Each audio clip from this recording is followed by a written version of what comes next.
11 ng grass cutter to na pina-order dito sa mga kabarangay ko. Kaya nila to nagugustuhan kasi yung price nito napakamura lang po, and at the same time free shipping ito, hindi katulad ng ibang shop kasi paabot minsan ng 500 or mas mataas pa doon. At by the way, Honda nga pala yung brand nito. So usually kapag Honda, Japan made po yan. Ipapa-assemble natin yung grass cutter ng pinsan ko.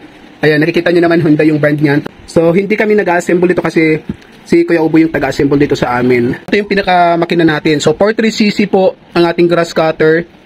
Tapos 4-stroke engine na po yan. Ito kasi kapag sinabi nating 4-stroke, mas kaya nito yung mga maliliit na kahoy, tapos yung matataas na talahib. Kaya na. Kumpara kasi dun sa sa 2-stroke lang, ang pwede mo lang anuhin nun, linisin is yung mga nasa bakuran, tapos yung mga maliliit na damo or mga karabaw grass, mga ganon.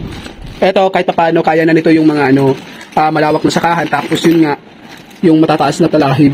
Ilalagay ko yung link shop nito kung saan tayo nag-check out dyan sa Yellow Basket or Shop Now. Mag-order na rin kayo mga ka-shoppers para mas mapadali ang trabaho nyo, mas tipid kayo sa oras kumpara sa mga mano-mano nating ginagawa, yung traditional na pagtatabas gamit ang bulo at itak.